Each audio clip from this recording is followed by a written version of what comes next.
할렐루야. 언약 공동체 말씀 선포 있겠습니다. 시작. 이는 그들로 마음의 위안을 받고 사랑 안에서 연합하여 확실한 이해의 모든 풍성함과 하나님의 비밀인 그리스도를 깨닫게 하려 함이니 그 안에는 지혜와 지식의 모든 보화가 감춰져 있느니라.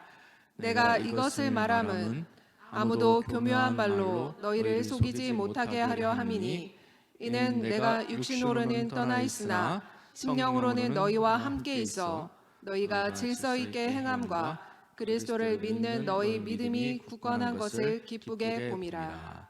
아멘. 할렐루야. 자, 언약 공동체 3대 목표 다 같이 외치겠습니다. 하나,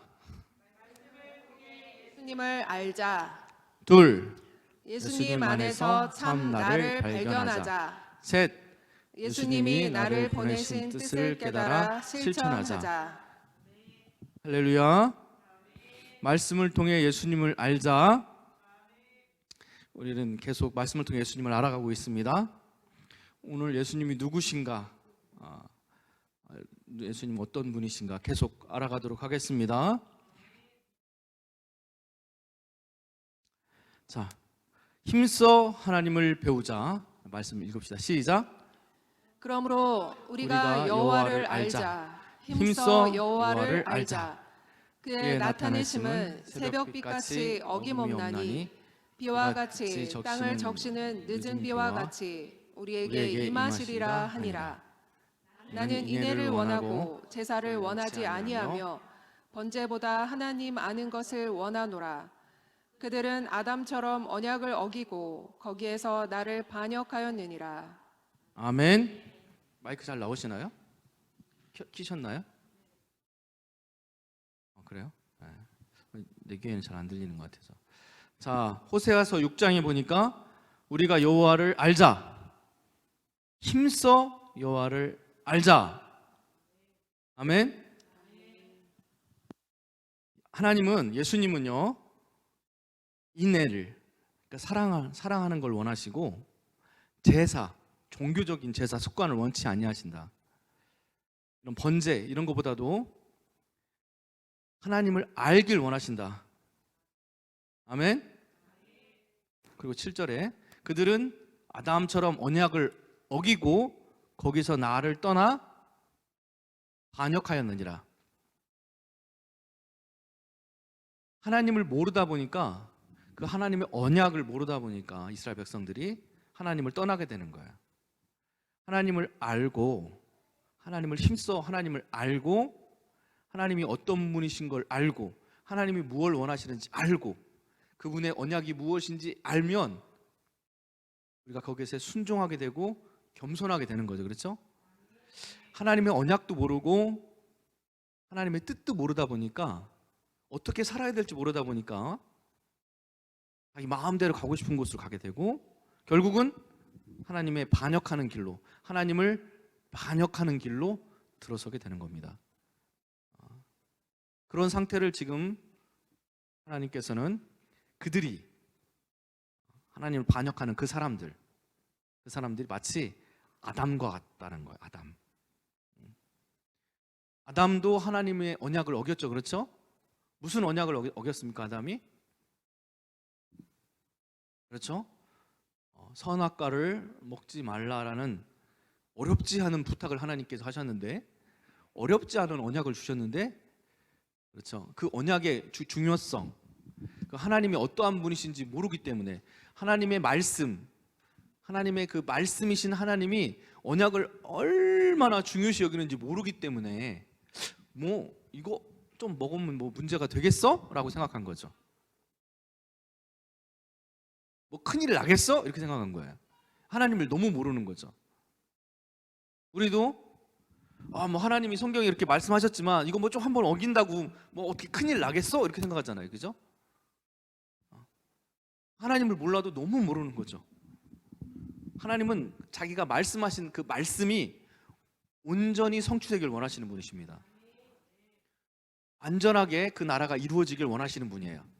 우리가 하나님을 알면 알수록 말씀을 배우면 배울수록 말씀 앞에, 그 날카로운 말씀 앞에 두렵고 떨림이 생기는 거예요. 말씀을 날카롭게 보는 거죠. 근데 말씀을 두리뭉실하게 무디게 보면, 말씀을 무디게 보면 설마 날 죽이시겠어? 설마 날 내쫓으시겠어? 이렇게 생각하는 거예요. 근데 그렇지 않다는 거죠. 지금 오늘 호세아 6장 말씀 보면 이스라엘 백성들이 마치 아담처럼 하나님의 언약을 쉽게 여기고 반역하여 떠나갔다는 거예요.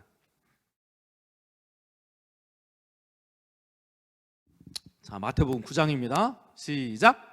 바리새인들이 보고 그의 제자들에게 이르되 어찌하여 어찌하여 너희 선생은 세리와 죄인들과 함께 잡수시느냐? 예수께서 들으시고 이르시되 건강한 자에게는 의사가 쓸데없고 병든 자라에게 쓸데있느니라. 너희는 가서 내가 긍휼을 원하고 제사를 원하지 아니하노라 하신 뜻이 무엇인지 배우라. 나는 의인을 부르러 온 것이 아니요 죄인을 부르러 왔노라 하시니라. 할렐루야. 지금 호세아 9장 말씀을 예수님께서 바로 인용하신 거예요. 그렇죠? 내가 인애, 그 긍휼을 원하고 제사를 원치 않아. 이렇게 내가 구약의 호세아를 통해서 내가 말했는데 그 뜻이 무엇인지 너희는 좀 배워야 돼. 나를 좀 알아. 너희는 나를 몰라도 너무 모르는 거야. 내가 호세아를 통해서, 내가 호세아 9장에 내가 얘기했잖아. 나는 제사를 원치 않아. 번제를 원치 않아. 종교를 원치 않아. 나는 긍휼, 인애를 원해. 너희들은 그것을 철저하게 배워야 돼 라고 말씀하시는 거예요. 아시겠죠? 하나님께서 호세아를 통해서 말씀하셨지만 백성들이, 사람들이 그 말씀을 무시하는 거야. 예수님께서 직접 오신 거죠. 그 말씀이신 예수님께서 직접 우리에게 오셔서 말씀하시는 거예요. 다시 한번 말씀하시는 거죠. 너희들은 배워야 돼. 나를 좀 알아야 돼. 다시 읽어봅시다. 맨 마지막 줄 다시 읽어봅시다. 나는 의인을 부르러 온 것이 아니요 죄인을 부르러 왔노라 하시니라. 예수님께서는 누굴 부르러 오셨다고요? 죄인을 부르러 오셨다. 의인을 부르러 온 게 아니라 죄인을 부르러 오셨다. 무슨 말이에요, 이 말씀이? 그렇죠. 회개하는 자를 찾으러 오셨다는 거예요. 겸손하게 자기의 죄를 인정하고 또 다른 사람의 죄를 인정하고 그를 용서하고 또 자기의 죄를 주님께 용서를 구하고 이렇게 겸손한 사람을 주님께서 찾으러 오셨다는 거예요.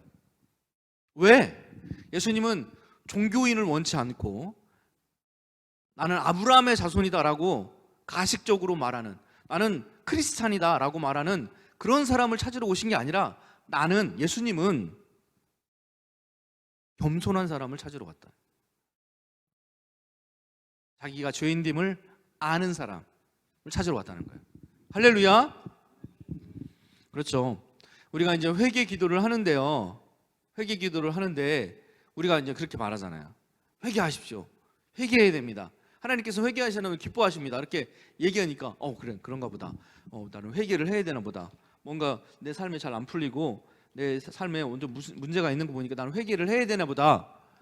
이렇게 생각하고 회개하는 게 아닙니다. 회개는. 그러니까 주위에서 회개를 해야 된다고 말했기 때문에 회개하는 게 아니에요. 그렇죠? 회개는요, 진심이어야 합니다. 그렇죠? 예수님께서 내가 제사를 원치 않고 자기가 죄인인 걸 회개하는 사람을 원한다라고 말씀하신 건 번제가 뭡니까? 따지고 보면 번제가 뭐예요? 따지고 보면 그 제사가 뭐예요? 회개하는 거잖아요. 그렇죠? 근데 그걸 원하지 않는데요. 번제 자체가 회개하는 거거든요. 나는 죄인입니다. 나 대신 이 양을 잡습니다.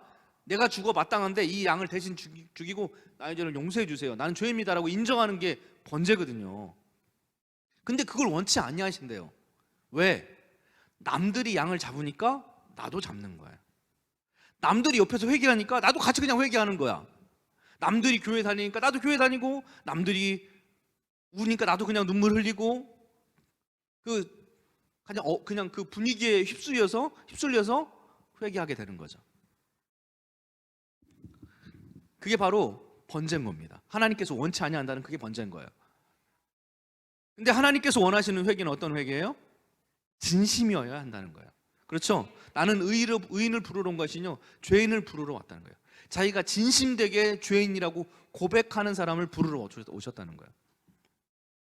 할렐루야. 우리 언약교회 성도님들은 진심으로 자기가 죄인인 걸 고백하셨죠, 그죠? 할렐루야. 자, 마태복음 11장입니다. 시작. 그때 예수께서 대답하여 이르시되 천지의 주제이신 아버지여 이것을 지혜롭고 슬기 있는 자들에게는 숨기시고 어린 아이들에게는 나타내심을 감사하나이다. 옳소이다. 이렇게 된 것이 아버지의 뜻이니이다. 내 아버지께서 모든 것을 내게 주셨으니 아버지 외에는 아들을 아는 자가 없고 아들과 또 아들의 소원대로 계시를 받는 자 외에는 아버지를 아는 자가 없느니라. 수고하고 무거운 짐진 자들아 다 내게로 오라. 내가 너희를 쉬게 하리라.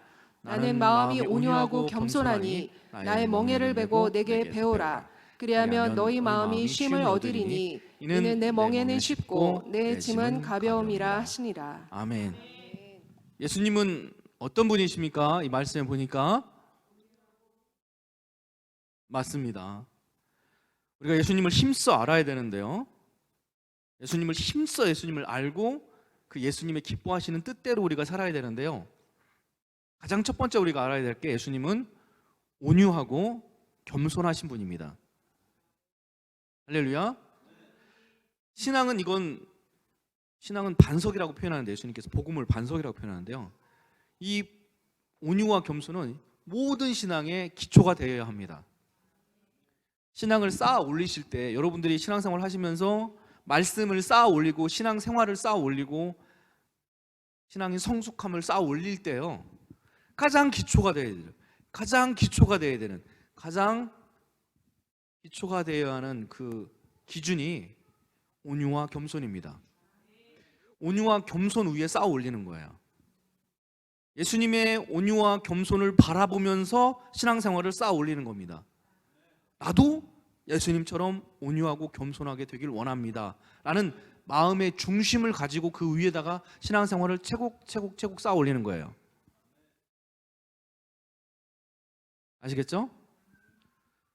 우리 교회에서 어떤 직분을 행하고 봉사를 하고 은사를 사용하고 예언하고 치유하고 찬양하고 여러 가지 말씀도 보고 기도도 하잖아요. 그죠? 이런 모든 교회 생활, 신앙 생활에서 가장 기초, 베이직이 되어야 되는 것은 온유와 겸손, 예수 그리스도의 온유와 겸손을 바탕으로 모든 것이 이루어져야 돼요. 내가 만약 예언을 하는데요. 예언 사역을 하는데 온유와 겸손이 빠진 상태로 예언하면 아무 소용이 없습니다. 내가 축사 사역을 하는데 온유와 겸손이 빠진 축사 사역은 아무런 의미가 없어요.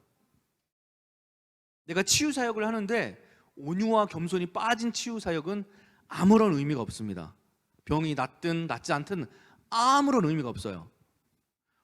우리가 예수 그리스도의 온유와 겸손을 예수 그리스도의 멍에를 메고 예수 그리스도와 함께 십자가를 지고 예수님께 배워가는 것, 배워 나아가는 것, 그것이 신앙생활의 기초가 되어야 됩니다. 예수님을 힘써 압시다. 예수님의 온유와 겸손을 힘써 압시다. 굉장히 중요해요. 이게 너무너무 중요합니다. 할렐루야. 예수님은 시작. 예수께서 이르시되 나는 생명의 떡이니 내게 오는 자는 결코 줄이지 아니할 터이요 나를 믿는 자는 영원히 목마르지 아니하리라. 예수께서 또 말씀하여 이르시되 나는 세상의 빛이니 나를 따르는 자는 어둠에 다니지 아니하고 생명의 빛을 얻으리라. 아멘. 할렐루야. 예수님은 나는, 그죠? 요한복음 6장, 나는 생명의 떡이다. 그리고 요한복음 8장에 나는 세상의 빛이다. 할렐루야. 예수님이 나는 생명의 떡이다라고 말씀하셨을 때는 아주 심오한 뜻이 있는 거예요. 아주 심오한 뜻이 있습니다. 오늘 그 말씀을 이제 오늘 쭉쭉쭉쭉 진행해 나갈 건데요. 예수님은 우리의 떡이 되신다라는 말씀은 아주 깊은 의미가 담겨 있는 겁니다. 아주 복잡하고 아주 깊은 의미가 담겨 있어요. 예수님이 떡이라고 말씀하셨을 때는 단순히 우리가 떡을 먹고 이렇게 소화를 시키고 힘을 내고 뭐 이런 개념이 아닙니다. 여기서 떡이라고 말씀하신 것. 그리고 나는 세상의 빛이다라고 말씀하신 것도 지난주 수요일 날 제가 빛에 대해서 말씀드렸죠. 빛 진동 쉬웠습니까? 어려웠습니까? 그렇죠. 쉽진 않았어요. 그죠? 네. 우리가 예수님의 빛이다라고 말씀하실 때 그 빛의 원리는 모든 세상의 창조 원리가 그 안에 다 들어있기 때문에 굉장히 복잡하고 어려운 거예요. 그래서 우리가 예수님을 떡으로서 예수님을 힘써 알아야 되고 빛이신 예수님을 힘써 알아야 합니다. 지난주 수요일 날 제가 말씀드렸습니다. 예수님은 요한 1서에 보면 예수님은 하나님은 빛이시다. 또 하나님은 사랑이시다. 이렇게 두 가지 이야기가 나옵니다. 그렇죠? 하나님은 누구신가라는 질문에 하나님은 빛이시다. 하나님은 사랑이시다. 오늘 여기 요한복음 말씀에는 하나님은 떡이시다. 하나님은 빛이시다. 빛은 똑같네요. 그렇죠? 요한 1서나 요한복음이나 하나님 빛이시다라는 말씀 똑같네요. 그렇죠? 근데 요한 1서에는 하나님은 사랑이시다라고 말했고 여기는 하나님은 떡이시다라고 말했네요. 그렇죠? 그러면 이 떡과 사랑은 서로 연결되는 겁니다. 서로 연결되는 거예요. 같은 의미고 연결되는 의미가 있습니다. 오늘 그 말씀을 좀 보겠습니다. 우리 언약 유튜브를 통해서 언약 TV를 통해서 보시는 성도님들 잘 들으시기 바랍니다. 네. 우리 성도님들 잘 들어보시기 바랍니다. 자, 예수님께서 하시는 일, 예수님의 직업 하시는 일에 대해서 보겠습니다. 제가 이제 늘 말씀드렸는데요. 성경은 두 가지로 돼 있다 그랬죠. 그렇죠? 성경의 큰 틀은 뭐라고요? 창조 언약이 성경의 큰 틀이라 그랬습니다. 씨가 뿌려지고 씨가 걷어지는, 씨를 뿌려지고 씨가 죽고 자라나서 꽃이 피고 열매 맺어서 그 열매를 수확하는 개념으로 성경 말씀 창세기부터 요한계시록까지 큰 틀로 진행이 됩니다. 그리고 성경에 작은 바퀴가 있는데 이건 큰 바퀴고요. 이 바퀴 안에 작은 바퀴가 들어있는데요. 바로 구원 언약이에요. 하나님이 집을 지으세요. 하늘에 있는 집을 모형으로 땅에 있는 집의 장막으로 만드시고 그 집이 예수 그리스도의 몸으로 성전으로 완성되고 그 성전이신 예수님이 모델링이 되셔서 우리 성도가 예수님처럼 집을 지어야 돼요. 그리고 우리 성도들이 함께 지은 집 안에 하나님이 거하신다는 개념. 이게 이제 예수님의 구원 사역이에요. 구원 역사입니다. 이 내용에 대해서도 오늘 말씀이 같이 나올 거예요. 그 떡의 개념하고 같이 붙어있기 때문에. 그래서 창조 언약에 있어서 하나님이 하시는 직업이 두 가지가 나옵니다. 좀 더 여러 가지가 있는데 크게는 두 가지로 봐요. 자, 씨를 뿌리고 씨를 걷어들이니까 그건 뭐예요? 농부죠, 농부. 그래서 좋은 씨를 뿌리고 길러내서 열매를 거두시는 분. 그래서 농부이신 하나님이 나옵니다. 그리고 또 어부가 나와요. 어부. 농부, 이게 밭에서는 논에서는 농부이지만 또 바다에서는 어부죠. 그렇죠? 농부와 어부의 좀 차이점이 있는데 요즘은 비슷한데 요즘은 양식을 하니까 비슷한데 요즘은 씨를 뿌려서 씨를 걷어들이잖아요. 어부들도. 그죠?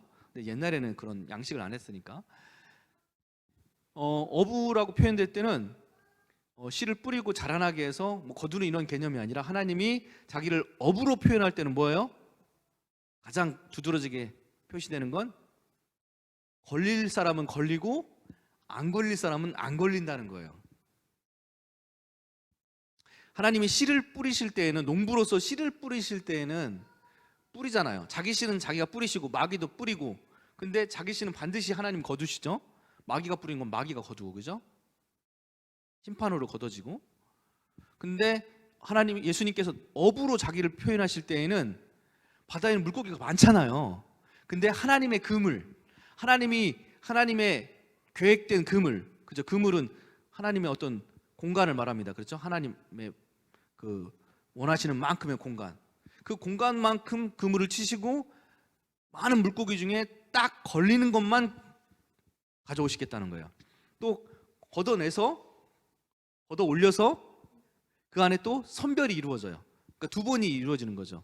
바다 중에, 많은 바다 중에 하나님의 그물이 닿는 곳, 또 끌어올렸을 때 거기서 나쁜 물고기와 좋은 물고기를 선별하시는 그런 하나님에 대해서 부각을 시키는 거예요. 아시겠죠? 또 구원 언약에서는, 구원 언약은 특징이 구별되게 하는 거잖아요. 그죠? 구역을 딱 나눠서, 방금 전까지 여기는 아무것도 없었던 광야인데 텐트를, 성막을 딱 치고 여기는 내 공간이야 라고 하나님께서 딱 구별하게 하신 다음에 양들을, 하나님의 백성들을 하나님의 공간 안으로 집어넣는 거잖아요. 그죠? 그래서 집이 필요합니다. 어떤 공간을 나누는 구역이 필요해요. 그걸 집이라 그러죠. 우리는 이 집이 필요하기 때문에 구원 언약은 예수님의 직업이 목수나 목자가 나오는 거예요. 그렇죠? 우선 예수님이 집을 지으셔야 되니까 목수가 예수님의 직업이어야 되고, 그렇죠? 집을 다 지으신 다음에는 양들을 자기 집으로 이끌어내야 되니까 목자의 직업이 필요한 거예요. 그래서 구원 언약에서는 목수와 목자가 부각이 되는 겁니다. 그래서 성경책에 농부, 어부, 목수, 목자, 이 직업이 거의 대부분을 차지해요. 특별히 신약 성경은 더더욱 그렇습니다. 예수님이 오셔서 목수, 어부, 그리고 목자, 그렇죠? 이런 말씀으로 성경 말씀이 거의 다 이루어졌어요. 신약 성경은. 그렇죠? 예수님이 어떤 분인가 지금 알아가고 있습니다. 자, 첫 번째, 예수님은 포도나무요 농부시라. 할렐루야. 다 같이 읽어보겠습니다. 시작. 나는 참 포도나무요 내 아버지는 농부라. 물은 내게 붙어있어 열매를 맺지 않는 가지는 아버지께서 그것을 제거해 버리시고, 무릇 열매를 맺는 가지는 더 열매를 맺게 하려 하여 그것을 깨끗하게 하시느니라. 나는 포도나무요 너희는 가지라. 그가 내 안에 내가 그 안에 거하면 사람이 열매를 많이 맺나니 나를 떠나서는 너희가 아무것도 할 수 없음이라. 아멘. 예수님께서는 농부세요. 그래서 이 포도밭에서 포도나무를 길러서 포도 열매를 수확하십니다. 그래서 예수님께서 포도밭 비유 여러 번 얘기하시죠. 그렇죠? 또 포도 열매에 대해서도 여러 번 얘기하십니다. 예수님께서 이것은 죄사함을 얻기 위한 나의 피니라 하실 때도 그 음료가 뭐예요? 포도주죠. 그 포도주. 이 포도나무에서 수확한 이 포도로 만든 음료로 주님께서 자기의 피라고 표현을 하십니다. 이 포도의 특징이 뭐죠? 여러 가지 이 포도나무 가지에 붙어 있는 포도송이가 여러 개의 열매가 한 과로 되어 있습니다. 그렇죠? 포도 한 과송이가 각각의 포도 알갱이로 주어져 있어요. 그렇죠? 뭘 의미하죠? 우리 교회 공동체를 의미합니다. 그렇죠? 우리 교회 공동체는 마치 포도송이 같은 거예요. 그러니까 그리스도 안에서 우리 교회는 이 포도송이 같은 열매를 맺어야 되는 겁니다. 그래서 이 포도송이가 서로 이겨져서 물이 되면 이 포도주가 되는 거죠. 그렇죠? 연합되고 완전히 서로 이 알라리가 서로 완전히 이겨져서 완전히 서로 붙어버리면 포도주가 되는 거잖아요. 그죠? 또 예수님께서 이것을 받아 먹어라, 이건 내 몸이니, 그렇죠? 생명을 주기 위한 나의 몸이다라고 말씀하셨잖아요. 그렇죠? 그럼 이 떡도 이 보리나 옥수수나 이런 이런 쌀이나 이런 곡물들이 날라리 하나는 별도로 있잖아요. 그죠? 그렇지만 이 알들을 분쇄해서 빻아서 뭉쳐놓은 게 뭐예요? 뭉쳐서 쪄놓은 게 떡이잖아요. 그죠? 그러니까 결국 포도주도 포도 알라리를 뭉쳐서 즙을 내서 나온 게 예수 그리스도의 피고, 이 알곡들을 빻아가지고 뭉쳐서 내는 것이 예수 그리스도의 몸이에요. 그러니까 예수님이 단순히 피와 예수님의 몸을 십자가에 못 박히신 그 몸을 표현하기 위한 것만 아니라 그 안에는 더 깊은 뜻이 들어있는 거예요. 그러니까 공동체의 의미가 들어있습니다. 이 포도나무도 공동체의 의미가 들어있고 이 알곡들도 공동체의 의미가 들어있는 거예요. 그러니까 예수님께서 십자가에 못 박히는 건 단순히 어떤 사람을 한 명을 구원하겠다, 내가 너를 구원하겠다 이런 개념이 아닙니다. 물론 한 명도 구원하시지만 예수님의 십자가의 의미는 강력한 의미가 들어있어요. 내가 너희를 하나로 만들어서 한 몸이 되겠다고 하는 예수님의 강력한 의도가 들어있는 거예요. 아시겠죠?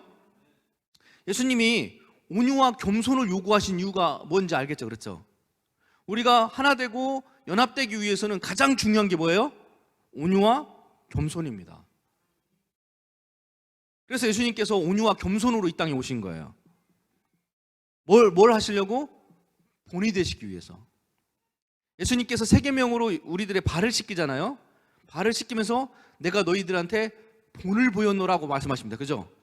내가 너희한테 본을 보인 것처럼 너희도 서로 발을 씻겨라고 얘기한 거예요. 그죠? 예수님의 십자가도 그럼 뭐예요? 예수님의 십자가의 이 포도주와 이 떡, 예수님의 십자가를 의미하죠. 이게 십자가를 의미하죠. 그렇죠? 이것도 본이라는 거예요. 본. 아시겠죠? 내가 너를 위해서 죽은 것처럼 너도 모든 사람을 위해서 죽어라. 그럴 때 너희가 저 포도 알갱이가 하나 된 것처럼 또 곡식 알갱이들이 한 떡이 된 것처럼 너희들이 하나 되는 거야. 할렐루야. 이것을 강력하게 예수님께서 주장하시는 거예요. 근데 이 개념이 구약 성경에 있다 없다? 구약 성경에도 이 원리가 있어요 없어요? 성전 안에도 이 원리가 있어요 없어요? 있습니다. 그러니까 예수님만 이것을 주장한 게 아니라 이미 구약 성경에 오래전부터 모세한테 말씀하실 때부터 이 공동체 원리는 강력하게 말씀하신 거예요. 근데 유대인들, 이스라엘 백성들은 이게 무슨 뜻인지 모르고 지금도 모르고 있습니다.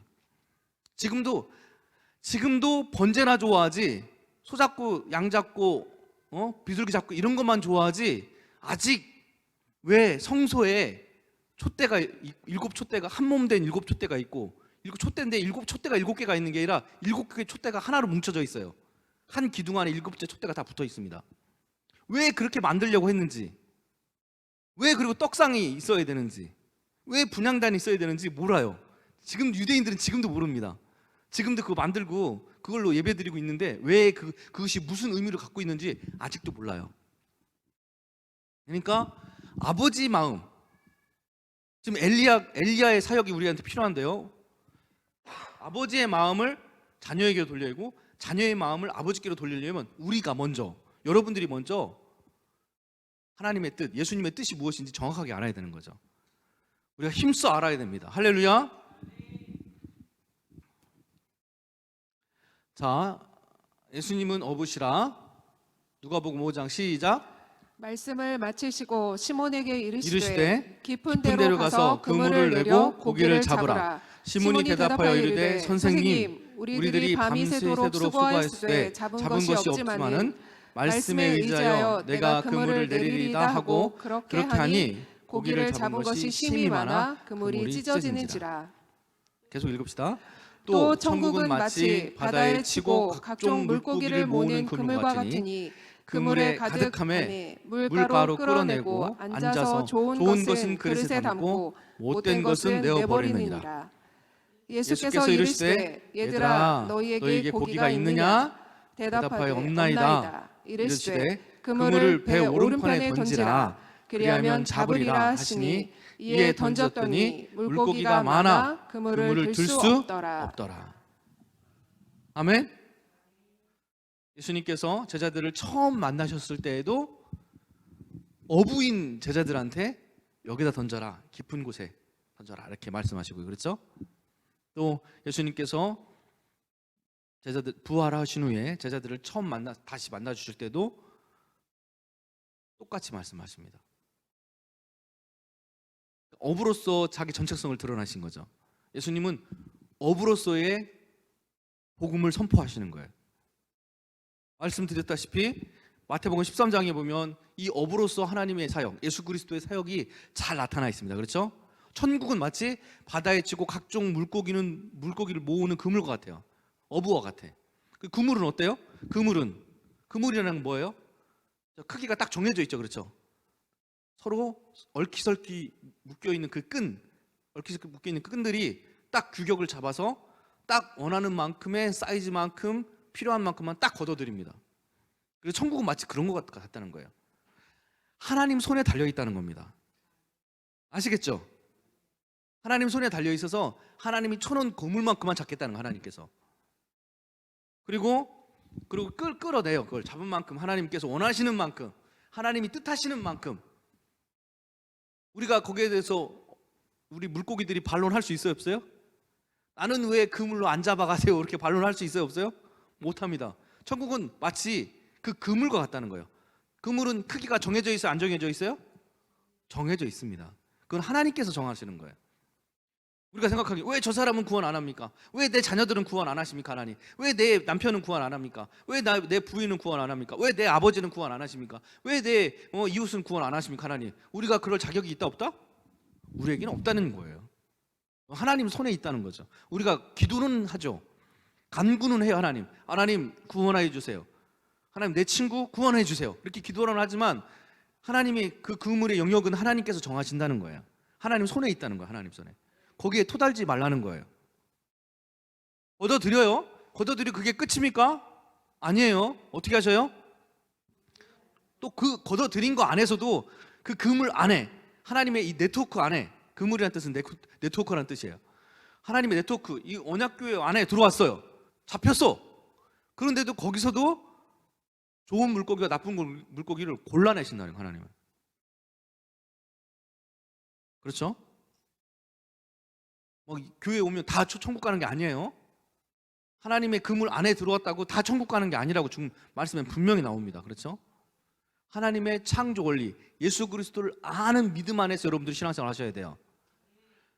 여기서 지금 이 말씀이, 지금 마태복음 13장 말씀이 좋은 열매 맺는 나무, 좋은 씨앗, 좋은 밭, 좋은 진주, 좋은 나무, 그렇죠?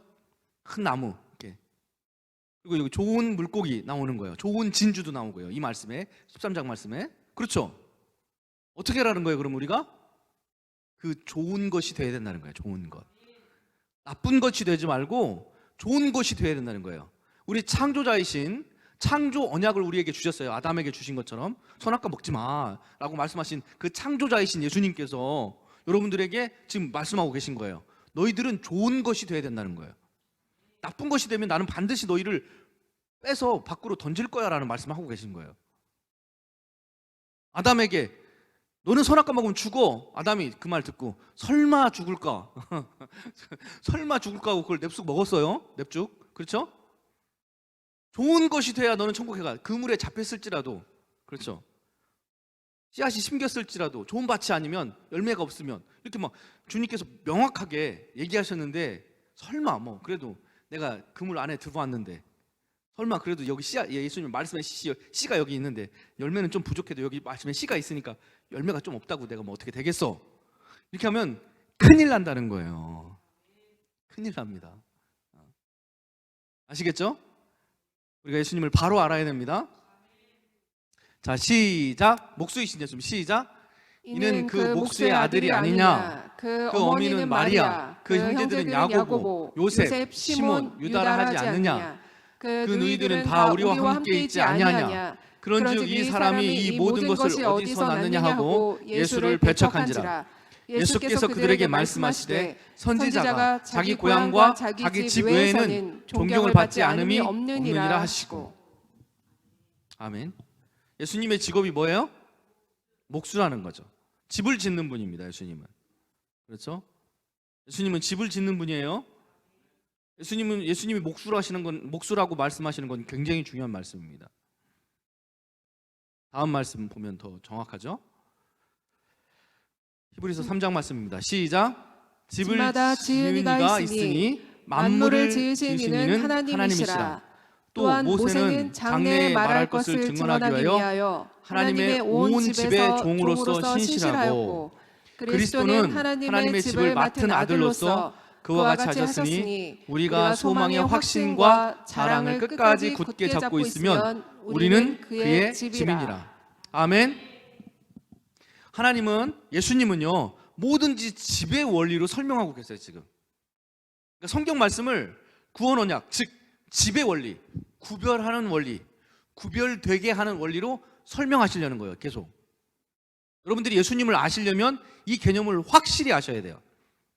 내가 지금 집 안에 있냐, 내가 지금 집 밖에 있냐, 내가 예수님 영 안에 있냐, 내가 마귀의 영 안에 있냐, 내가 지금 하나님의 나라 안에 있냐, 하나 예수 그리스도의 공동체 안에 있느냐, 아니면 내가 세상 밖에 있느냐, 세상 안에 있느냐. 이 구별되게 하는 원리를 여러분들이 잘 이해하셔야 돼요. 하나님께서 이 세상을 창조하실 때 이 집의 원리, 구별되게 하는 원리로 이 세상을 창조하셨다는 거예요. 이건 분명하다는 거예요. 이건 예수님 안도 아니고 이건 세상 안도 아니고 이렇게 중간 어중되게 있을 수 없다는 겁니다. 이 세상을 창조하는 원리가 그러하다는 거예요. 그렇죠? 여러분들도 집을 지어봐서 알잖아요. 그죠? 이 집을 짓는 걸 봐서 알잖아요. 그죠? 여기는 분명히 논바닥이었어요. 그냥 허우 벌판이었습니다. 근데 교회를 딱 지으니까 바깥 세상과 안 세상이 확실히 구별이 됩니다. 그렇죠? 하나님께서 히브리서 3장 4절에 집마다 지은이가 있으니 만물을 지으신 이는 하나님이시다. 하나님께서 만물을 지으실 때 집의 원리로 지으셨다는 말씀입니다. 지금 히브리서 3장 4절 말씀은 만물, 그러니까 별을 만들든 태양을 만들든 이 지구를 만들든 지구에 있는 뭐 나무를 만들든 풀을 만들든 물을 만들든 뭐 세포를 만들든 뭐 원자를 만들든 그 모든 만물을 만들 때 무언가는 무언가 안에 거하도록, 그래서 구역을 나눠서 이 A 구역과 B 구역을 나누고 이 서로 교통하지 못하도록 담을 만들고 벽을 만들어, 이런 원리로 세상 만물을 다 만들었다는 거예요.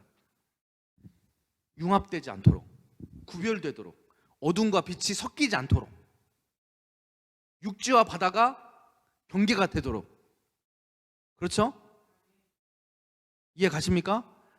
하늘 위의 궁창과 땅의 궁창이 구별되게 하도록. 천지 창조할 때 구별하시잖아요. 그죠?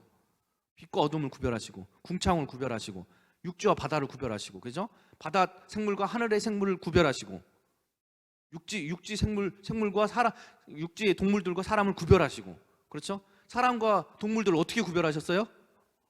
구별하실 때 방법이, 동물들은 그냥 육을 만들어주고 사람에겐 뭘 불어넣어요? 혼을 불어넣으시죠. 그렇죠? 그걸로 동물과 사람의 다름을 구별하신 거예요. 그래서 우리 몸은 뭐예요? 우리 혼이 거하는 집인 거죠. 그런 원리로 되어 있어요. 그렇죠? 우리 혼은 뭐예요? 우리 영을 담는 집이고, 이 혼이라는 것은 우리 성령도 담을 수 있지만 마귀도 담을 수 있는 그릇이라는 거예요. 집이라서. 그래서 예수님께서 귀신을 쫓아내주니까 7 귀신이 와서 그 사람 혼에 거하잖아요. 그러니까 혼도 뭐예요? 집의 원리로 만들었다는 거예요.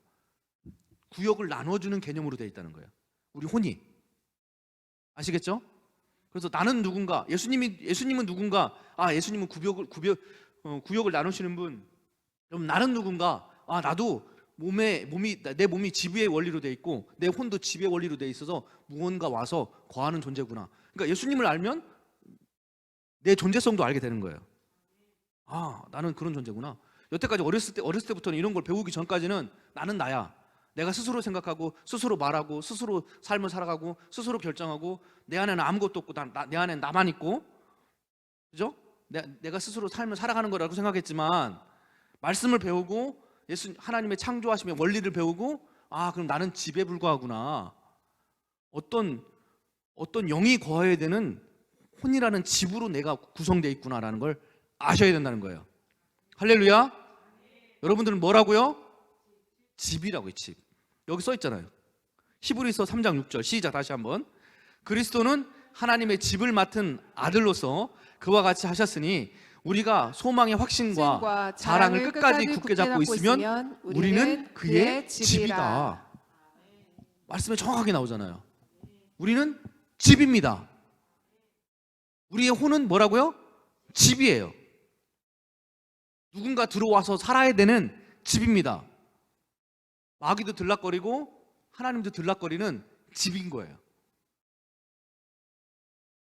마귀가 한 귀신이 들어있다가 나가고 나중에 와서 집이 소재되어 있으니까 7귀신이 들어오죠. 총 8귀신이 들어오죠. 그죠? 8이라는 숫자는 0을 의미한다 그랬어요. 그렇죠, 제가. 8마리의 귀신이 들어와서 우리를 집삼아서 우리 안에서 우리를 다스리고 통치하는 거예요. 우리는 그런 존재라는 겁니다. 아시겠죠? 자, 예수님은 목수시예요. 목수이셔서 우리를 집으로 만드시는 거예요. 뚝딱뚝딱뚝딱 해서 예수님이 거할 만한 집으로 바꿔나가시는 거죠. 예수님의 온유와 겸손을 재료로 해서 우리를 마귀가 아니라 더럽고 지저분한 우리 상태라서 막 귀신들이 오는 그런 상태가 아니라 깨끗하게 온유와 겸손으로 우리를 청소하셔서 예수님이 하나님의 영, 성령이 거하시는 집으로 만들고 뚝딱뚝딱 망치질하시고 못질하시고 쓸고 닦고 하시고 계신 거예요. 대피질하고 페인트칠하고. 아시겠죠? 우리 집을 지금 정리하고 계신 겁니다. 할렐루야. 이해하셨죠? 네. 요한복음 14장입니다. 시작.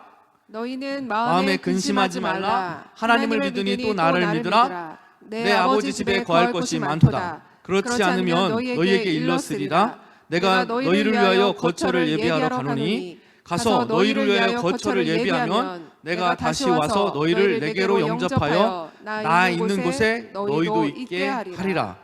아멘. 할렐루야. 예수님은 목수이셔서 우리 이 세상을 창조하실 때도 목수로서 지부의 원리로 이 세상을 창조했다고 제가 방금 말씀드렸고요. 예수님께서 육체를 입고 이 땅에 오셨어요. 2000년 전에 오셨을 때에도 실제로 목수로서 망치를 들고 목수로서 공생애를 사셨고요. 그렇죠? 이젠 우리를 위해서 십자가 못 박히시고 지금 아버지 나라에 가 계신데 아버지 나라에서도 예수님은 우리가 영원히 거할 집을 짓고 계시다는 거예요. 할렐루야. 그러면 우리가 육체를 입고 있을 때 이 땅에서는 뭐예요? 어떤 영을 가지고 있어야 될, 어떤 영을 영접해서 어떤 영이 내 안에 살아야 될 집의 역할로 이 육체를, 이 인생을 살아갈 때, 우리 이 땅에서 인생으로 살 때는 내가 집으로서 살아가는 거고, 하늘나라에서는, 하늘나라 갔을 때에는 하늘나라 집에 거하는 집의 주인으로서 가는 거구나. 이 말씀에. 그렇죠? 입장이 바뀌는 거예요. 하늘나라 갔을 때는. 이해 가십니까? 이 땅에 있을 때는 우리가 혼으로 손적인 존재로서 어떤 영을 받아들이는 집으로서의 역할을 하는 게 이 땅의 삶이에요. 그게 인생이에요. 근데 여기서 우리가 이제 육체가 죽고 신령한 몸을 입어서 우리의 영, 우리가 여기서 이제 예수 그리스도의 온유와 겸손을 배워서 예수 그리스도의 형상으로 거듭난 우리의 영이, 우리가 신령한 영, 우리의 영이 하늘나라에 가서는 우리가 집이 아니라 예수님이 만들어 놓은 집, 영적인 집 안에 거하게 되는 거예요. 실제로 우리가 거기서 다스리는 존재로 들어가는 겁니다. 지금은 다스림 받는 존재고요. 이해하시겠습니까? 지금 우리가 다스리는 존재가 아니에요. 우리는 다스림 받는 존재예요. 마귀에게 다스림 받을 것이냐, 예수님께 다스림 받을 것이냐, 그것이 우리 삶 속에 계속 되어 갑니다. 하지만 하늘나라 가서는 다스리는 존재로 하늘나라에 가는 거예요. 아버지께서 우리가 거할 집을, 예수님께서 우리가 거할 집을 예비해 놓고 계신 거예요. 기다리고 계신 거예요.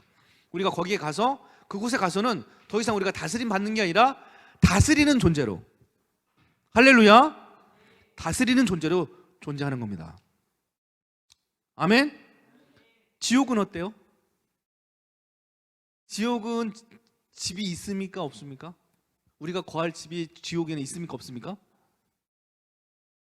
예수님이 불쌍한 저 이방인들을 위해서라도 지옥에 저들이 거할 집을 만들러 가노라 이렇게 말씀하신 적 있어요? 그런 말씀은 하신 적이 없어요. 거기는 구더기가 니들 불에 타지도 않는 구더기가 니들을 밤새 니들 파먹는단다, 이런 말씀만 하셨죠. 집을 지었다는 말은 없어요. 지옥에는 집이 없습니다. 그러면 지옥에 가면 계속 우리는 다스림을 받아야 될, 통치를 받아야 될, 마귀의 통치를 받아야 할 존재로 영원히 사는 거예요. 지옥은요. 하늘나라는 아버지의 집은 다스림을 받는 존재가 아니라 우리는 통치하는 존재로 가는 거예요.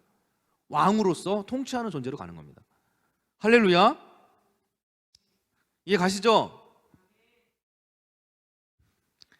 네, 요한복음 10장 시작. 문으로 들어가는 이는 양의 목자라. 문지기는 그를 위하여 문을 열고 양은 그의 음성을 듣나니 그가 자기 양의 이름을 각각 불러 인도하여 내느니라.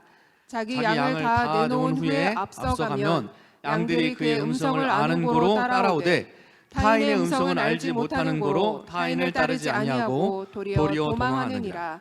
나는 선한 목자라.